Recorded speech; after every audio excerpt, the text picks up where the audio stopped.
and a $22 billion surplus in the state of Florida. And it's great. Use that money accordingly. And like we told his office before the special session came out, they're like, well, what do you think we should do? Take that freaking $2 billion that you're giving to this reinsurance program, give it to citizens, allow citizens to then sell reinsurance to help bring 46 cents per dollar that all these companies are paying out to reinsurance to lower it and break it in half. That's how you save insurance companies. That's how you lower rates, not by taking away rights from assignment of benefit contractors, not by taking attorneys' fees away, not by allowing insurance companies to get away with bad faith with no penalties. That's BS. Yeah, but you know what, dude? That's what they did. This literally shows you how the insurance industry is, because they had the opportunity to actually be the golden boy. You know what I'm saying? To actually do something correct and help people out. Yep. And it wouldn't have cost them a dime. No. And now they're doing this. That just shows you they're out to screw the little guy. Yeah. I mean, it's very simple. And it's going to be very difficult to unwind. And that's what we're going to see over the next couple of years. We did hear that they were talking about another special session. And because of this hurricane is now possibly wanting to bring it to the table in November, the CFO, Jimmy Petronas, through my lobbyist, had said that, hey, don't go anywhere in November. So meaning that it's going to be an active November, and they may bring the legislators back. I don't think the legislators have the stomach to come back and change laws to screw homeowners even more. Because right now we need assistance from the government. We need them to be on our side. We don't need them out there tarping roofs for floods, using FEMA flood money for that type of stuff. What we need is for the money to be spent correctly to help offset the reinsurance, which is going to go up again. Right? I mean, 46 cents per every dollar that's paid in to the insurance companies goes right back out the door to reinsurance. It's not contractors, it's not roofers, it's not attorneys that are making that go up. It's the fake crisis that the media has spun so they can get insurance companies to get more and more money, and they're all in it together. Well, just look at how they're going to utilize on this situation. Oh, they're going to say, we suffered so much loss, blah, blah, blah. It's going to be. And I'm like, wait a minute. How much did your CEO make last year? $25 million? That's interesting. You paid your guy $500,000 a week.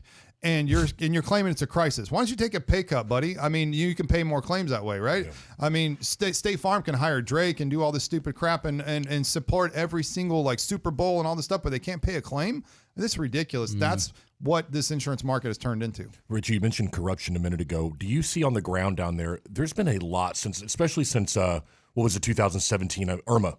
There's been a lot of attention paid to corruption. And I feel like the industry itself has policed itself very well in the last 4 to 5 years. Do you see more of that on the ground right now? People no, we're not going to do it this way. They're really going above and beyond. What do you see out there? I see a lot of collaboration lately where people calling around and saying, what are you doing? I want to do the same as you. I'm a good guy. I want to continue to be like this. I want to help people out. Some people don't have money to give up front to get their house put back to pre-loss condition. And so by signing an assignment of benefits, it allows that homeowner to sit back and allow all the mold remediation, the tarping, all these emergency types of services to occur and put them back to pre-loss condition while they're waiting on the insurance company to do the right thing and make that payment. And a lot of people, again, they don't save up for this one-time event, this time of loss, right? I mean, nobody's sitting around with $10,000, $20,000, $30,000 to pay this high deductible, right? And wait for your insurance company to pay. So they're relying on these independent contractors to come by. And the assignment of benefits tool is not a bad tool. And like I said, it's very consumer friendly. And people are calling around and calling me, I want to make sure my contract is right. I want to make sure the homeowner doesn't have to pay a dime. I want to make sure that if they do, it's because, and they don't have to pay me the deductible up front. There are all these waivers and all these laws now have changed that said you have to inform the homeowner they cannot waive your deductible, and that's fine. You don't have to pay it up front, but you will have to pay it on the back end, right? And so you're helping homeowners up until that time where they get the money from the insurance company minus their deductible.